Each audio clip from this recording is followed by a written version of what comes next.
हो मंडळी हो, हॉटस्पॉट इथंच आहे बर का. तर मग चला चॅनलला सबस्क्राईब करा आणि घंटी नक्की वाजवा.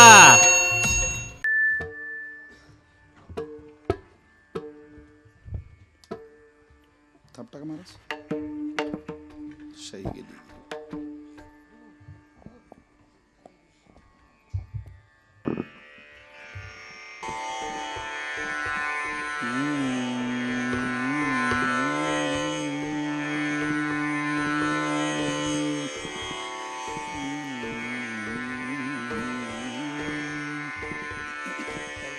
धन्य हरिभक्त जन्मला ज्या वंशी सकळ कुळासे तारील स्वर्गीचे पूर्वज इच्छिता तिरज वंशी भक्तराज व्हावा कोणी. सेवेकरिता निवडलेला अभंग संत श्रेष्ठ जगद्गुरु श्री तुकोबार आहे. ज्या श्री तुकोबार यांच्या अभंगवाणीला वारकरी संप्रदायाच्या दृष्टीने किंबहुना वारकरी संप्रदायाच्या विचाराने सूर्याची प्रखरता, चंद्राची शीतलता, अग्नीची दिव्यता, वेद मंत्राची पवित्रता, गंगेची सुचिता, आईची वात्सल्यता शिवपमा दिलेली आहे. असे देवमान्य संत, संतमान्य संत, जगतमान्य संत, संत सम्राट विश्ववंद्य जगद्गुरु श्रीमंत श्री तुकाराम महाराज श्री महाराजांचा अत्यंत गोड, अत्यंत प्रसिद्ध असलेला वक्ते बाबांची अभंगावर मी जवळजवळ 100 कीर्तन ऐकले असतील. महाराज आम्ही वक्ते बाबांना म्हणायचो, बाबा आता तुम्ही काल हा अभंग या गावला घेतला, पुण्यस्मरण होतं, आजही घेताय. वक्ते बाबांचे शब्द आजही आठवतात. अरे हा अभंग अर्थाच्या शोध मोहिमेचा अभंग नाही, हा आशीर्वादाचा अभंग आहे. आपल्या आईवडिलांचं, आपल्या पितरांचं, आपल्या स्वकीयांचं, आपल्या पूर्वजांचं मनोगत सांगणारा अभंग 4 चरणाचा तुकोबारांचा या कीर्तनरूपी सेवेकरता निवडलेला आहे. मिळालेल्या वेळेमध्ये या अभंगाचा काहीसा भाव, काहीसं चिंतन आपल्या समोर मांडण्याचा प्रयत्न करणार आहे. विठ्ठला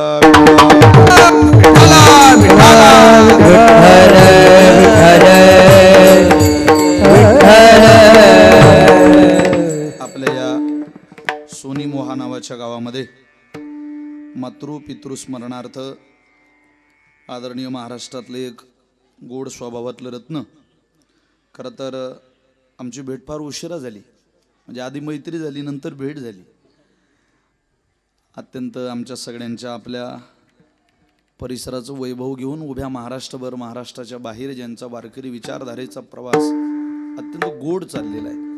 आदिशक्ती मुक्ताबाईंची, ज्ञानोबारांची विशेष कोट्यातून ज्यांच्यावर कृपा आहे अशा आदरणीय हरिभक्त परायण प्रकाशजी महाराज साठे महाराजांनी पिता स्वयंमेव नारायण माता प्रत्यक्ष लक्ष्मी आपण ऐसे भावी ज्याचे मन सुपुत्र जाण तो एक. महाराजांच्या व्याख्येप्रमाणे सुपुत्राने काय करावं, तर सुपुत्राने आईवडिलांची पूजा करावी. कशी करावी? पिता स्वयंमेव नारायण, प्रत्यक्ष आपला बाप नारायणाचं स्वरूप आहे आणि प्रत्यक्ष आपली माऊली लक्ष्मीचं स्वरूप आहे. या भावनेतनं सेवा करावी, पूजन करावं आणि त्या पूजनाचा सोहळा आदरणीय महाराजांनी या ठिकाणी देखण्या स्वरूपामध्ये आयोजित केला. आपल्याला सगळ्यांना अंतःकरणपूर्वक धन्यवाद देतो. तद्वत संत शिरोमणी नामदेव महाराजांचा सप्तशतकोत्तर सुवर्ण महोत्सवी जन्मोत्सवाचं सुद्धा हे निमित्त आहे.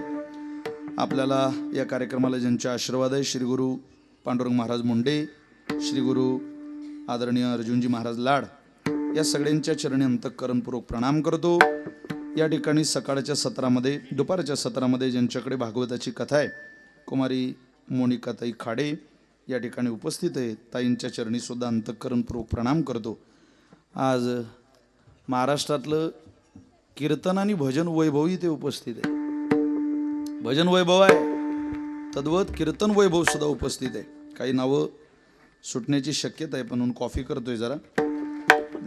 आदरणीय हरिभक्त परायण ज्यांच्या माध्यमातून अनेक महाराष्ट्रामध्ये गोड पखवाज सेवक तयार झाले असे आदरणीय केशवजी महाराज जगदाळे आहेत. गुरुजींना प्रणाम करतो. आमच्या भागातलं गडावरून आलेले एक रत्न, ज्यांचा जन्मच मुळात मुक्ताबाईच्या पवित्र जिल्ह्यामध्ये झाला असे आदरणीय भगवानजी महाराज राजपूत आज भगवान बाबांचाच आशीर्वाद द्यायला इथं आलेले आहेत. आदरणीय माझ्याबरोबर आलेले परमेश्वर महाराज सोजे सुद्धा आज उपस्थित आहे. महाराजांचे सहपाठी आज सगळीच मंडळी उपस्थित आहे.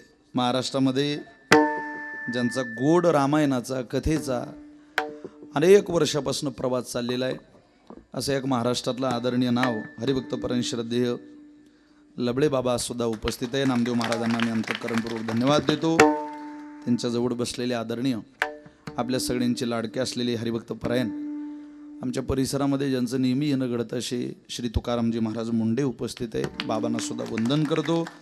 आदरणीय हरिभक्त परायण देवदास बाबा जाधव आहेत. मुकुंद महाराज गात आहेत. सोपान महाराज आमच्या इंगडे बाबांचे सुपुत्र. आजच परिचय झाला. बाबांनी चांगलं प्रेम आमच्यावरती केलं, पण महाराज ऋषिकेशला असल्यामुळे महाराजांशी काही गाठभेट होऊ शकली नाही.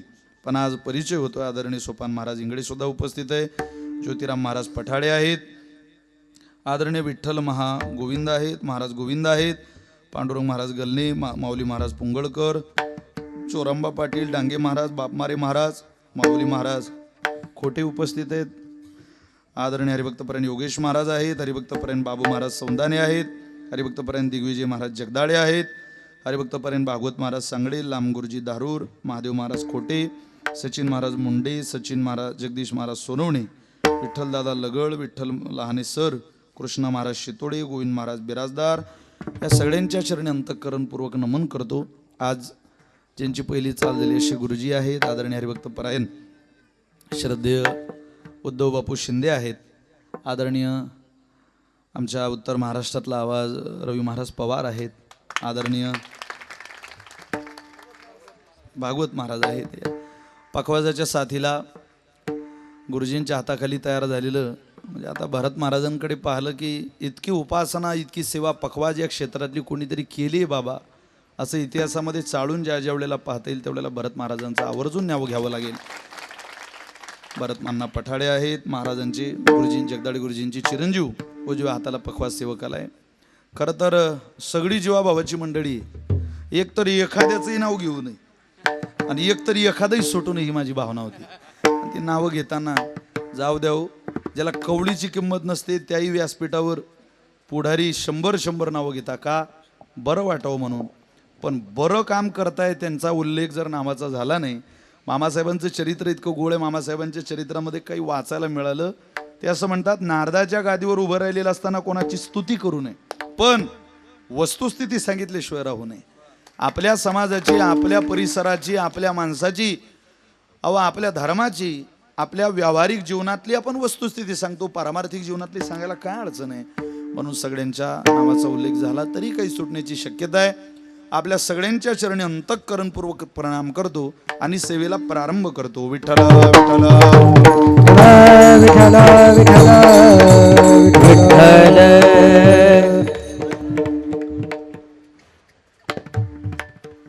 या परिसरातला एक चांगला स्वामी, त्यांना सुद्धा वंदन करतो, धन्यवाद देतो. धन्य हरिभक्त जन्मला ज्या वंशी. लाईट गेली का आता या उन्हाळ्याच्या दिवसात तुमच्या भागात इतका वेळ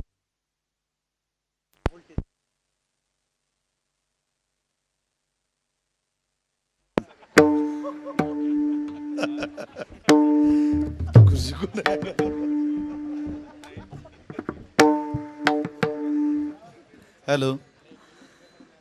आमच्या भागात, आमच्या गावातल्या एका माणसानं ऊर्जा मंत्र्याला पत्र लिहिलं महाराज. तो म्हणजे साहेब तुमची लाईन नावाची पोरगी आमच्या घरी नीट नांदत नाही. सकाळी जाते संध्याकाळी येते, कधी कधी चालू कीर्तनात जाते. बघा बघा बघा, हे बताल पोरगी येते काय सामान्य आहे का. ऊर्जा मंत्र्याची लेख आहे ना ती. गुरुजी ओ सासरे भाऊ, आम्ही त्या लाईन नावाच्या पोरीचा नीट सांभाळ करू शकत नाही. आम्ही तिचा घटस्फोट घ्यायला तयार आहे. अहो राहतच नाही. सासऱ्यानं जावायला रिटर्न पत्र लिहिलं, जावई बापू काळजी करू नका, आमची मोठी मुलगी इतकं चुकीचं वागेल असं स्वप्नात वाटलं नव्हतं आम्हाला, पण काळजी करू नका, आम्ही आमच्या मोठ्या मुलीचा घटस्फोट घेतो. आम्ही तुम्हाला आमची लहानी मुलगी देतो, तिचं नाव आहे सिंगल फेज. तिचा तुम्ही सांभाळ करा, तुमच्या जीवनाचं कल्याण होईल. काय कल्याण होईल, आम्हाला शेवटी जनरेटरची व्यवस्था करावी लागते. अशी परिस्थिती झाली आज, पण हरकत नाही. मिळालेल्या वेळेमध्ये या अभंगाची काहीशी सेवा ज्ञानोबारांच्या आदिशक्ती मुक्ताबाईंच्या आशीर्वादानं आपण पूर्णतेला नेणार आहोत. कीर्तनामध्ये सगळ्याच लेवलची मंडळी बसलेली आहे आणि प्रत्येकाची कीर्तनामध्ये येत असताना काही अपेक्षा असते. वैदिको वर्णमिच्छन्ति अर्थमिच्छन्ति पंडिता, गायको स्वरमिच्छन्ति टाळ घोष इतरे जना. कोण येतं कीर्तनामध्ये? एखादा वैदिक जर कीर्तनाला आला तर तो कीर्तनकाराची जात पाहतो. वैदिको वर्णमिच्छन्ति, तो म्हणतो कीर्तनकार ब्राह्मण नाही वाटून राहिला. उच्चार नाही होऊन राहिले ना त्यांचे स्पष्ट. अरे रे रे रे, कोण म्हणतं असं वैदिको वर्णमिच्छन्ति? ते वर्णाचा विचार करतात. अर्थमिच्छन्ति पंडित हा 20-30% समाज असतो. आता इथं भरपूर प्रमाण आहे, पण आपण जेवढ्याला प्रवास करतो त्यावेळेला 20-30%चं प्रमाण असं असतं कीर्तनात की जी माणसं उपक्रम उपसंहार अर्थसंगती ऐकायला कीर्तनात येतात. अर्थमिच्छन्ति पंडित ते पंडित असतात, विद्वान असतात. गायको स्वरमिच्छन्ति, गायकाला आणि वादकाला कीर्तनकार स्वरातच असला पाहिजे असं वाटतं. पखवाज लावला पांढरी 2 मध्ये, कीर्तनकार बोलतोय काळी 3 मध्ये. म्हणजे गायकांचं काय भटक केलं हे त्यांना माहिती. रोहिबांना विचारा तुम्ही नंतर. गायको स्वरमिच्छन्ति, टाळ घोष इतरे जना. ज्या लोकांना यातलं काहीच आवडत नाही ते माणसं जर कीर्तनाला आली तर ती कीर्तन झाल्यावर त्यांना विचार का कीर्तन काय ते पोरं पावल्या खेळत होते हो, काय उड्या हाणत होते. टाळ घोष इतरे जना. त्यांना यातला बारकावा कळत नाही, यातली सूक्ष्मता कळत नाही, या गाण्यातल्या हरकती नजाकती बारकावे याचा ते कुठलाही अभ्यास करत नाही.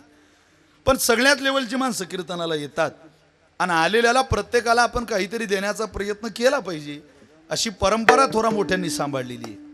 आणि आज आपण त्याच परंपरेमध्ये त्याच प्रवाहामध्ये वाटचाल करत आहोत. मला असं वाटतं महाराजांनी मग आल्या आल्या सांगितलं की आईवडिलांचं फारसं मला छत्र मिळालं नाही किंवा त्यांचा चेहरा सुद्धा मला आठवत नव्हता. लहान असतानाच बालपणामध्ये आईवडिलांचं पितृछत्रही मातृछत्रही हरवलं, पण भगवंताने सद्बुद्धी सत्सद्विवेक जागा ठेवला आणि आज आईवडिलांप्रती त्यांच्या अंतःकरणातली कृतज्ञता भगवान परमात्मा पाहून सुद्धा तृप्त होत असेल. अहो पंढरपूरला पांडुरंग पंढरपुरात आले म्हणून पंढरपूर तीर्थक्षेत्र झालं नाही. एक तर पंढरपूर तीर्थक्षेत्र होतं म्हणून देव पंढरपुरात आले, आणि दुसरी गोष्ट त्याच पंढरी क्षेत्रामध्ये पितृसेवा पुण्य लाभले निदान. तुकोबाराय बोलतात अरे हे बापाच्या सेवेने मिळालेलं दैवत आहे. आपला देव आईवडिलांच्या सेवेने मिळणार आहे.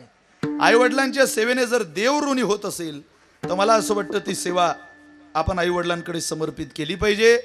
बापाच्या इस्टेटीवर जगणारे बरेच भाडेकरू मुलं या जगात आहे, पण बापाच्या संस्कारानं बापाच्या आचारा विचारानं येते आचरते श्रेष्ठ तत्त देवे तरोजना येत वडील जे जे करती तया नाम धर्म ठेविती. या विचारानं मार्गक्रमण करणारे पुढे गेले त्यांचा शोधित मार्ग. चला जाऊ माग घेत आम्ही मागोवा घेत घेत घेत घेत पुढे जाण्याचा प्रयत्न करू.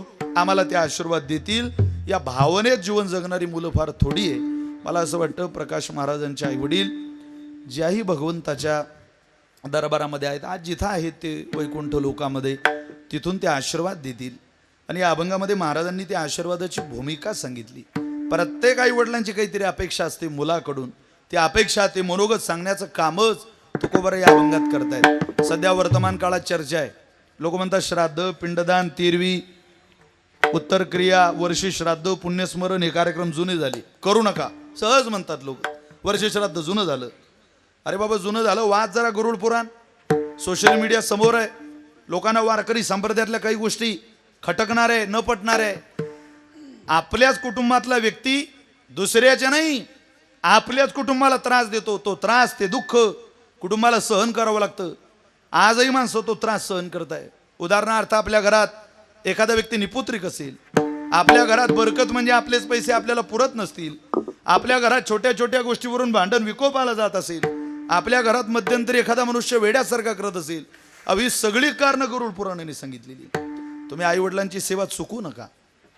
तसं तर मुलाने बापाचं श्राद्ध 86 वेळेला घातलं पाहिजे म्हणतात. शक्य आहे का हो? मग निदान वर्षातून 3 वेळा, 1 वर्षी श्राद्धाला, 2 अक्षय तृतीयेला, 3 जो 15वाळा आपल्याला पितृपक्षातला मिळाला त्या तिथीला, 3 वेळा जरी आपण अंतःकरणपूर्वक, असं काही नाही हो मोठ्या पाकिटाचा कीर्तनकार बोलवला पाहिजे, असं काही नाही मोठे गायकवादक बोलवली पाहिजे, असं काही नाही पंचपक्वान्नाचा भेद घातला पाहिजे.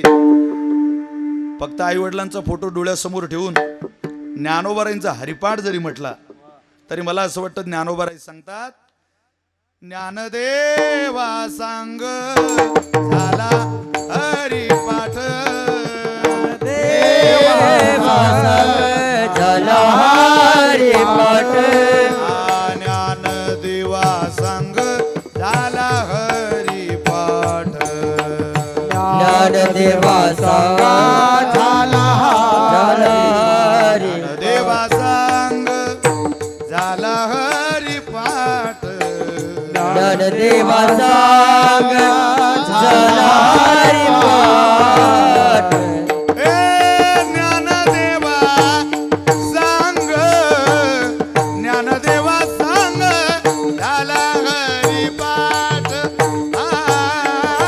ज्ञानदेवा सांगा ज्ञानदेवा सांगा झाला हरिपाठ ज्ञानदेवा सांग झाला हरिपाठ ज्ञानदेवा सांग झाला हरिपाठ ज्ञानदेवा सांग झाला हरिपाठ हरिपाठ ज्ञानदेवा सांग झाला हरिपाठ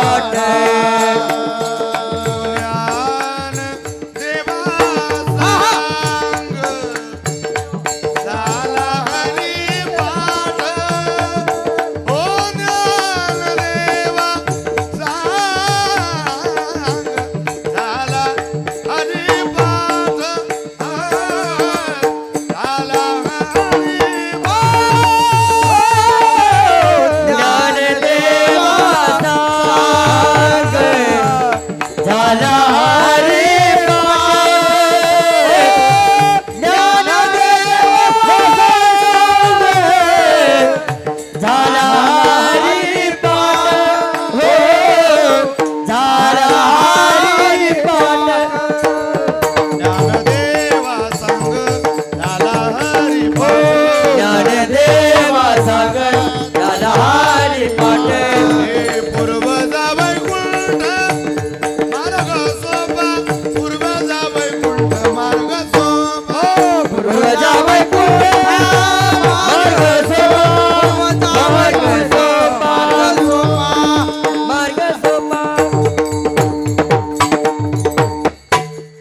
ज्ञानदेवा संग झाला हरिपाठ अहो नुसता फोटो जरी ठेवला तरी आपल्या अंतःकरणातली भावना आपण आई वडिलांपर्यंत समर्पित करू शकतो आणि ती वृत्ती मुलाकडे असली पाहिजे त्या वृत्तीने जाणाऱ्या मुलांना आई वडिलांचा आशीर्वाद मिळतोच यात काही सुद्धा शंका नाही आणि मला असं वाटतं तो आशीर्वाद मिळवण्याकरताच प्रकाश महाराजांनी हा या ठिकाणी सोहळा आयोजित केला तसा आशीर्वाद सुद्धा त्यांना मिळालेला एका सामान्य कुटुंबातलं लेकरू उभ्या महाराष्ट्राचा प्रवास करतंय अनेक अडचणींवर मात करत करत अनेक गोष्टी आईवडिलांचं छत्र हरवल्यानंतरचा त्रास एखादा कीर्तनकार कीर्तनात सांगू शकत नाही महाराज माय काय असते बाप काय असतो बापाची महती तेव्हा कळते ज्या वेळेला माणूस बाप होतो बाप झाल्याशिवाय बाप कळत नाही बाप झाल्याशिवाय आई सुद्धा कळत नाही त्यामुळे या दोन्ही गोष्टी दोन्हीही छत्र ज्यांच्या आयुष्यामध्ये बालपणा धरवले कल्पना सुद्धा करवत नाही महाराजांना त्या भावनिक सुरक्षेची अत्यंत उणीव जीवनामध्ये भासली असेल पण आज आईवडील जिथं असतील धन्य ती माऊली म्हणत असेल आज भगवंताने माझी कूस पवित्र केली एक हरिभक्त माझ्या कुळात जन्माला घातला जो ज्ञानोबाराय तुकोबारींच्या विचारधारेला अनुसरून मार्गक्रमण करतोय जीवनाचा प्रवास करतोय आणि मला असं वाटतं केला पाहिजे हुल्लडबाजी जीवन चाललंय तरण्या पोराचं आयुष्य पाहिलं की चेष्टा वाटते कधी कधी महाराज 30-35 वर्षाची पोरं हो उभे राहता गुटखा खात एखाद्या पांटोपरीवर उभं राहायचं 70 वर्षाच्या माणसाच्या चेष्टा करायच्या अरे मित्रा नाकातला शेंबूड तोंडात जायला लागला की जन्माला घातलेला मुलगा सुद्धा रुमाल नाकाला लावत नाही इतकं नालायक जग आहे प्रॉपर्टीनं भरपूर माणसं मोठी झाली पण सदाचारी मुलं त्यांच्या घरात आली नाही कोणाच्या घरात आहे सदाचारी पोरं सगळ्याच घर कुटुंबामध्ये माफी मागून बोलतो कीर्तनकाराचाच मुलगा परमार्थ करेल का यात शंका आहे महाराज विशाल महाराज खोलेला मानणारा वर्ग खूप मोठा असेल, पण माझ्या पोरानं केला पाहिजे ना. माझ्या पोराने वारी वाचन व्रत काहीतरी स्वीकारलं पाहिजे बापाचं. चांगल्या चांगल्या लोकांना रडावं लागतंय महाराज. आपण प्रार्थना केली पाहिजे प्रत्येकानं तुमच्या माझ्या सहित देवा, नाही काही मिळालं तरी चालेल बाबा, पण आमच्या लेकरांना ही पंढरीनाथाची वारी, ज्ञानोबारींची वारी, तुकोबारींची वारी, भगवान बाबाची वारी, अरे ह्या वाऱ्या बंद करता कामा नाही. आमच्यावर कृपा कर एवढी की आमच्या घराण्यामध्ये हे व्रत चालू राहिलं पाहिजे. राजा दशरथाला मुलगा नाही म्हणून दुःख नाही, पण वसिष्ठाची सेवा करणारं माझ्या घरात कोणी नाही. अरे अजयराजानं केली, रघुराजानं केली, दीर्घबाहूनं केली, खटवांगानं केली, रघुराजाने केली, आता मी करतोय. माझ्या पश्चात काय? ही चिंता ना तुम्हाला आहे ना मला आहे. 2027 मध्ये LIC चा काय रिफंड मिळणार आहे याची तरतूद तुम्ही केली आहे, मी केली आहे. पण उद्या जर सकाळी तुम्हाला आणि मला अटॅक आला तर भगवंताला द्यायचं उत्तर, आपल्या कुळाची द्यायची जबाबदारी ना तुम्ही तयार ठेवली ना सांगणाऱ्या कीर्तनकारांनी तयार ठेवली. एका सोपी संताचं वाक्य आहे, जे आजच्या 2000 बंद झालेल्या नोटीला सहज लागू पडतं. आता मी घरात न्यूज बघितली, 2000च्या नोटा बंद झाल्या बरं का. ज्यांच्याकडे असतील त्यांनी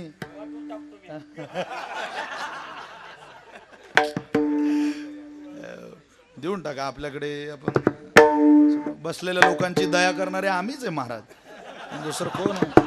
अहो आमच्याशिवाय कोण आहे तुम्हाला द्यायला? आम्ही घेतो तुमच्या धनाचे शुद्धीकरता घेतो, तसं आम्हाला काय, पण तुमचं धन शुद्ध करायला काही मार्ग पाहिजे की नाही. त्या सुफी संताचं वाक्य आहे, मिली थी जिंदगी किसी के काम आने के लिए, लेकिन जिंदगी का सारा वक्त निकल गया कागज के टुकड़े कमाने के लिए. क्या करोगे दोस्तों इतना कमा कर, ना कफन में जेब है ना कब्र में अलमारी. ये मौत के फरिश्ते तो रिश्वत भी नहीं लेते. ज्याच्या ताब्यात तुमचं माझं मरण आहे तो नवीन 2000च्या गुलाबी नोटा घेत नाही. तो आपण जीवनात काय चांगलं काम केलं ते विचारतो. संत वाणीच्या दिशेने जाणारा प्रवाह आनंदाचा असतो महाराज, आणि मनुष्याने संत वाणीकडे प्रवाह नेला पाहिजे. तरुण पोरगा ज्ञानेश्वरी वाचताना दिसला, भरून येतं अंतकरण. असं वाटतं खरं ज्ञानोबारांचा प्रसाद हाय की तरुणी पोरं ज्ञानेश्वरीचं पारायण करत. 70 वर्षाचं वय होतं, आज्यान वृक्षाखाली आंधळे बोट फिरवतात ज्ञानेश्वरीवर. 70 वर्षाचा माणूस ज्ञानेश्वरी वाचत नाही. आपलं वय 70चं झालं, ज्ञानेश्वरीच्या ओव्या डोळ्यानं दिसल्या नाही. काय दुर्भाग्य असेल आपलं. महाराष्ट्रात जन्म घेऊन मातृभाषेतला ग्रंथ आपल्याला वाचायची देव सद्बुद्धी होऊ देत नाही. आपण नाही, आपलं पाप जन्माला आलं इथे. तुका म्हणे नाड पाप ठाके हिताड, आडवं येतं ते. म्हणून पुण्यही गोळा केली पाहिजे. प्रकाश भवन ही पुण्य गोळा केली, आणि पुण्याच्या जोरावर तसा माणसाच्या गळ्यात टाळ येतच नाही महाराज. जगातली सगळ्यात दुर्लभ वस्तू आहे टाळ, येतच नाही गळ्यात. आला तर भजन करू देत नाही, आला तर अहंकार घेऊन सोबत येतो, तसं टाळ येत नाही. 400 एकर जमीन ज्याच्या घरी त्यानं टाळ घेऊ नये. ज्याच्या आईनं ज्याच्या बापानं शुद्ध बीज पेरलं त्यानं गळ्यात टाळ घ्यावा, त्याशिवाय गळ्यात टाळ येत नाही. ज्ञानोबर आहे तुकोबरांचा मावळा व्हायला पुण्य लागतं महाराज. आपल्या संप्रदायामध्ये 2 प्रकारचं पुण्य, एक वैदिक पुण्य आणि दुसरं भक्तीतलं पुण्य. आपण सगळे भक्तीतलं पुण्य स्वीकारणारी मंडळी आहोत. वैदिक पुण्य करून, वैदिक म्हणजे वेदानं सांगितलेलं पुण्य तुम्ही केलं तर तुमचं पुण्य होईल, पण त्याला व्याज नाही मिळणार, इंटरेस्ट नाही मिळणार. पुण्याला व्याज मिळालं पाहिजे. भक्तीतल्या पुण्याला व्याज मिळतं. इथे पापालाही व्याज आहे आणि पुण्यालाही व्याज आहे. कुरुक्षेत्राच्या भूमीवर भीष्माचार्य आहेत, बाण गेलेले अंगात. भगवंत भेटायला आले, पांडव सोबत होते. आणि जसं भीष्माचार्यांच्या समोर गेले, भीष्माचार्यांच्या डोळ्याला पाणी आलं. शेवटी जगाचा मालक नजरेला आला. अंतकाळ जवळ आलेला होता. 6 महिने वर्षातले जे 2 अयन आहेत त्यातलं एक अयन वाट बघावी लागली होती मृत्यू करता. इच्छामरणी होते ना, पण भगवंताच्या दर्शनाची अभिलाषा होती. देवानं वेळेत दर्शन दिलं. पांडव उभे. त्याही वेळेला विचारलं भीष्माचार्यांनी, प्रभू काही सेवा आहे? हे पांडव आहे, काही विचारायचंय तुम्हाला? को धर्म सर्व धर्मानाम, प्रश्न विचारला. को धर्म या प्रश्नाचं उत्तर श्रीमद भागवतात दिलं. दान धर्मान राज धर्मान मोक्ष धर्मान विभागशः श्री धर्मान भगवत धर्मान समासव्यास योगता. मला काही तो दोघांचा संवाद सांगायचा नाही. विष्णू सहस्रनामाचा उपदेश केला अंतकाळात. 1000 देवाची नावं अंतकाळात सांगितली भीष्माचार्यांनी. अंतकाळात 1000 नावांचा उपदेश आहे. देवाची नावं आठवतात. पण भीष्माचार्य एक प्रश्न विचारता, देवा काही का असो ना, या सोनी विवाहामध्ये कोणताही कीर्तनकार आला, नारदाच्या गादीवर उभा राहिला, भीष्माचार्याचं चांगलं चरित्र सांगतील रे, पण अंगामध्ये बाण गेले, हा धब्बा, हा दाग तर लागलाच ना आयुष्याला. बाण गेले कसे? मी कोणतं पापच केलं नाही रे देवा आयुष्यात. काय लोकांचा आत्मविश्वास असतो. एकदा जोग महाराज त्र्यंबकेश्वरला गेली. कुशावर्तावर स्नानाला गेल्यानंतर तिथं ब्राह्मण देवतेने सांगितलं, मंदिरातले बोलू नका. ओ माऊली, पिवळं शर्ट बोलू नका जरा. विठाला विठाला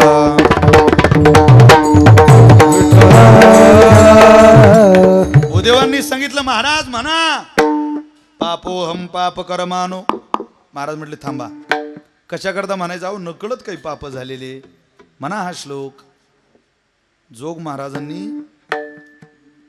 छातीवरती हात ठेवून उत्तर दिलं, म्हणे या पंढरीच्या वारकऱ्याला आठवतं तेव्हापासून मी कोणतं पापच केलं नाही. काय आत्मविश्वास असेल आहे आपल्यात एखादा हिरा माझ्या सहित आपण बोटवरती करू शकतो. अरे न कळत हजारो झाले केलेले सोडून दे बाबा, न कळत. पण आत्मविश्वास असतो काही लोकांना. मी कोणतं पाप केलं नाही देवा, माझ्या अंगात बाण गेले कसे? भगवंत हसायला लागले. रस्त्यात पडलेला सरडा उदंड स्वभावाने वृत्तीने तुम्ही बाजूला फेकेला आणि तो काट्यात पडला. 6 पळ राहिला, 6 पळ. त्या 6 पळाचं व्याज 6 महिने भरावं लागतंय. भीष्माचार्यासारख्याला जर 6 पळाचं 6 महिने भरावं लागत असेल, सोनी मोईकर किस गली में गलबला. तुमचा आपला हिशोब करा कधीतरी. चेष्टेत घेतात काही माणसं. फार काळ नाही आपल्याजवळ, मोठी मोठी माणसं गेली हो. काय भजन मावळातली बोदेबाबा गेली, परत भजन ऐकायला भेटत नाही. बंकट स्वामी महाराज चाली दिल्या. काय संत ज्ञानेश्वरीची उपासना करणारे सद्गुरू भगवान बाबा संत या महाराष्ट्रात झाले. सद्गुरू भीमसिंह महाराज झाले. प्रत्येकाने दान दिलं काहीतरी. सद्गुरू सखाराम महाराज झाले इलोरीकर आमच्या परिसरात. या सकल संतांनी तुम्हाला मला वारकरी संप्रदायाच्या पदराला लावून धरलं. जा संतांकडे, विश्रांतीचे स्थान मुक्ताबाई, संतांकडे जा, तुमच्या जीवनाचं भलं होईल. तुम्हाला पुण्य गोळा करायचं आहे ना, तुम्ही भक्तीच्या वाटेनं जा. भक्ती आपली माय आहे. नामदेवरांनी सांगितलं आपली माऊली आहे ती. आणि जगात अशी माय नाही की तिनं पोराला चुकीचा मार्ग दाखवला. बाबा अहंकार निशी घनदाट, गुरु वचने फुटली पहाट, माता भक्ती भेटली बळवंत, तिने मार्ग दाविला चोखट गा. ती सांगते जा जा वाडा सायासी मनुष्य जन्म पावावा. वाडा सायासी मनुष्य जन्म पावावा. प्रियाला पुरुषार्थ तो कावाया दौडावा.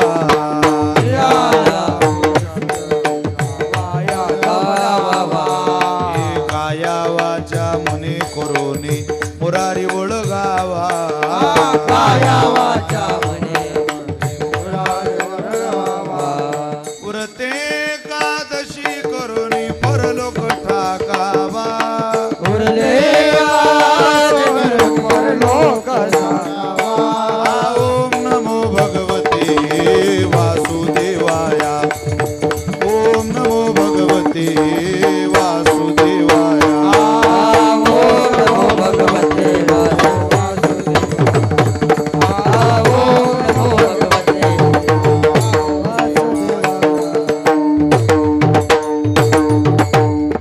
अरे बाबा वाडा सायासे सहज मिळालं का ते? आणि इतक्या सायासानं मिळवल्यावर तू काय मिळवतोय? या धनाचा न धरी विश्वास जैसी तरुवर छाया. याता याती न चुके तरी तू भोगशील काया. हरी भजने विन तुझे जन्म जाती वाया. या लागी वैकुंठनाथा तू चिंती पारे पाया. ओम नमो भगवते वासुदेवाया. ओम नमो भगवते वासुदेवाया. ज्ञानोबा बोलतात असा वासुदेव ज्ञानोबारांचा ओम नमो भगवते वासुदेवाया. ओ पासून तर शेवटचा वासुदेवा य पर्यंत प्रत्येक अक्षरावर एक चरण ज्ञानोबारांनी तुम्हाला मला दिलं. विठ्ठल विठ्ठल विठ्ठला विठ्ठल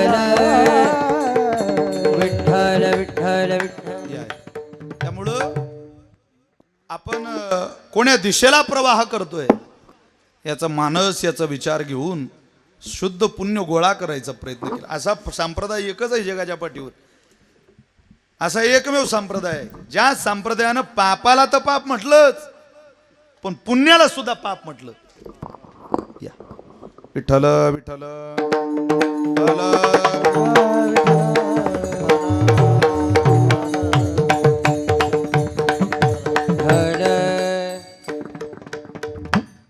आम्हाला काय माहिती तुम्ही इतकी गर्दी करणार, नाही तर तिकिटावर ठेवलं असतं आपण. एक एक माणूस येतोय. मोठे मोठे उद्योगपती आमचे ते माऊली कार सर्व्हिसचे मालक तुकाराम दादा भवर पाटील इथे उपस्थित आहेत. मराठवाड्यातलं महाराष्ट्रातलं एक तबल्याच्या क्षेत्रातलं क्रांतिकारी नाव आदरणीय संदीप सर गुंजकर आज उपस्थित आहे. आदरणीय दिनेश शेट आहे, सगळी मंडळी, रामदादा आज उपस्थित आहे. सगळीच आहे हो. कोणाची नाव घ्यावी कोणाची सोडावी हा मला मोठा प्रश्न आहे. दिंदरूडकर बरेच दिसत आहे कीर्तनाला, लोणवड बरेच दिसत आहे, तेलगाव आहे. वा चला, पापाला तर पाप म्हटलं पण पुण्याला सुद्धा पाप म्हटलं. त्यामुळे पुण्य गोळा करण्याकरता आपण शुद्ध भक्तीतला प्रयत्न केला पाहिजे. अभंगाचा किती विचार मला म्हणता येईल मला माहिती नाही. प्रस्तावना जरी कळाली तरी तुम्हाला अभंग कळेल, कारण मनोगत सांगणारा तो तुकोबारायांचा अभंग. आई वडिलांचं प्रत्येक आई वडिलांचं मनोगत असतं प्रकाश महाराज, की आपल्या मुलाने भक्ती सत्संग केला पाहिजे, टाळ आपल्या दारात वाजवले पाहिजे. आज सगळ्याच आई वडिलांच्या नशिबी हे पुण्यदेव देत. तुमच्या आई वडिलांनी खूप शुद्ध पुण्य गोळा केलं. मुक्ताबाई ज्ञानोबांची सेवा त्यांच्या आयुष्यामध्ये झाली असेल. भजन करणारं लेकरू तसा जन्म घेऊच शकत नाही. अहो व्यासांकडे शुकाचार्य येतात का? कारण एकमेव शुकाचार्य असं आहे की 18,000 श्लोकाचं 335 अध्यायाचं 12 स्कंदाचं धन घेण्याची ताकद शुकाचार्यांकडे होती. असारे संसारे विषय विषसंगा कुलदिया क्षणार्धं क्षेमार्धं पिपद शुकगाथा तुलसुदाम. कोणाला द्यावं वाटतं आणि कोणाला घ्यावं वाटतं आताच्या काळात? कोणी घेत नाही. अहो आई वडिलांनंतर चेहरा पाहणं नाही त्यांचा उत्सव आहे. हा चेहरा पाहणाऱ्यांनी लक्षात ठेवणावा असा उत्सव आहे. मायबापाचा चेहरा आठवत नाही त्या लेकरानं केलेला उत्सव आहे. ज्यांनी चेहरे पाहिले कायमस्वरूपी त्यांना वेळ मिळत नाही. लाखो रुपये द्यायला तयार आहे आम्ही. आज द्या प्रकाश महाराजांची आई, द्या प्रकाश महाराजांचे वडील आणून. कोण देतंय? ज्यांना मिळाले ते बोलायला वेळ नाही.